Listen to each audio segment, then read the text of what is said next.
Breaking: We attacked Abia Police Headquarters to avenge killing of Igbos. Biafran National Guard: We attacked Abia Police Headquarters to avenge killing of Igbos. Biafran National Guard. To my dear listeners from wherever you're listening from, I greet you and stay tuned as I read today's news. Biafran National Guard (BNG) has claimed responsibility for the attack at the Abia State Police Headquarters in Umuahia, where an officer was killed. Kanye Daily had reported how a police inspector was killed during an attack by unknown gunmen who attacked Abia Police headquarters on Monday morning. In a statement on Tuesday, by its head of media, Elemamba Iberechukwu, BNG said that it attacked the headquarters to arrest the Commissioner of Police, Janet Agbede, to explain why the killing of Biafrans has become a thing of pride and joy to them. The group, which vowed to avenge the killing of Igbos, reiterated that it had declared war on the Nigerian government and would not mind to eliminate anybody or any group that comes their way.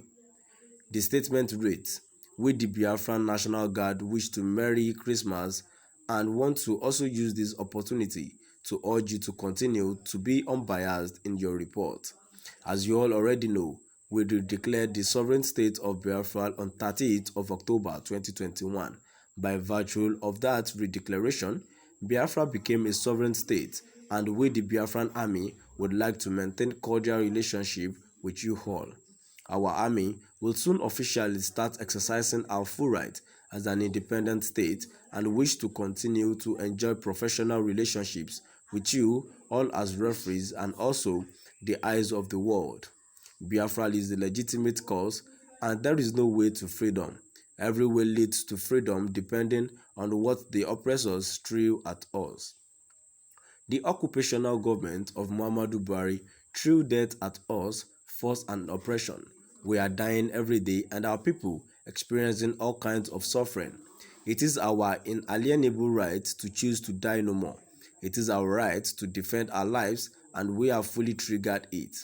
Remember, we called for the release of prisoners of conscience being dehumanized for preaching Biafra, but they refused. They chose this path because they settled like the Alpha and Omega that decide our fate.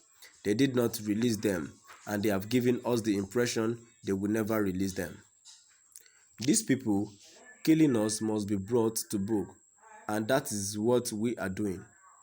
They must face justice, and that prompted the invasion of Abia State Police Headquarters to arrest the Commissioner of Police of Occupational Government of Nigeria who has overseen deaths of thousands of Biafrans there.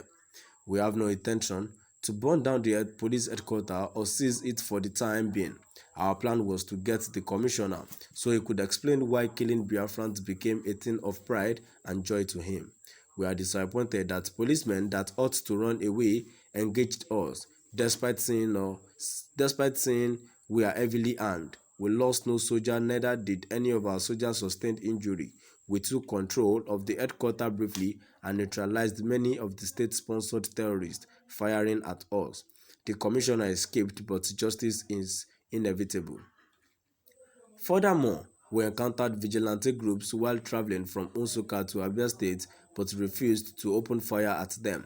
We appreciate the effort of vigilante groups, but it is high time they left the roads and go into our communities.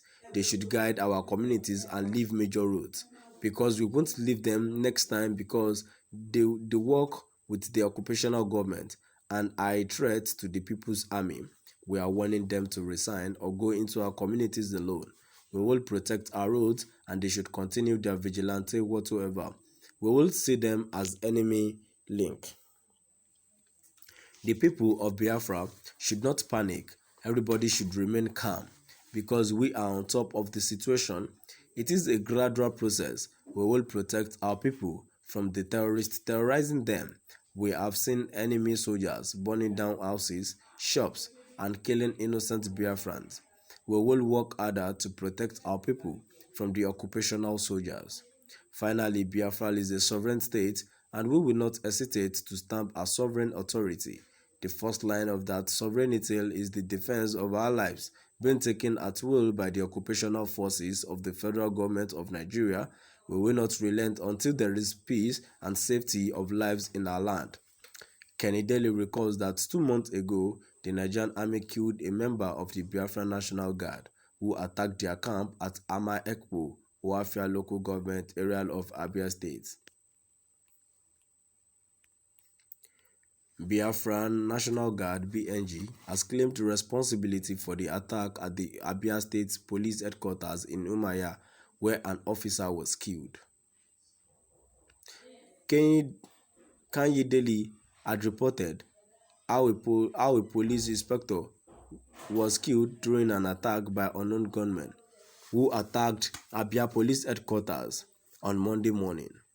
In a statement on Tuesday by its head of media, Elimamba Eberechukwu, BNG, said that it attacked the headquarters to arrest the Commissioner of Police, Janet Agbede, to explain why the killings of Biafrans has become a thing of pride and joy to them. The group, which vowed to avenge the killing of Igbos, reiterated that it had declared war on the Nigerian government and would not mind to eliminate anybody or any group that comes their way. The statement reads, "We, the Biafra National Guard, wish you Merry Christmas and want to also use this opportunity to urge you to continue to be unbiased in your report. As you all already know, we redeclared the sovereign state of Biafra on 30th of October 2021. By virtue of that redeclaration, Biafra became a sovereign state, and we, the Biafran Army, would like to maintain cordial relationship with you all. Our army will soon officially start exercising our full right as an independent state and wish to continue to enjoy professional relationships with you all as referees and also the eyes of the world. Biafra is a legitimate cause and there is no way to freedom. Every way leads to freedom depending on what the oppressors threw at us." The occupational government of Muhammadu Buhari threw death at us, force and oppression. We are dying every day and our people experiencing all kinds of suffering. It is our inalienable right to choose to die no more. It is our right to defend our lives and we have fully triggered it. Remember, we called for the release of prisoners of conscience being dehumanized for preaching Biafra, but they refused. They choose this path because they settled like the Alpha and Omega that decide our fate. They did not release them and they have given us the impression they will never release them. These people killing us must be brought to book and that is what we are doing. They must face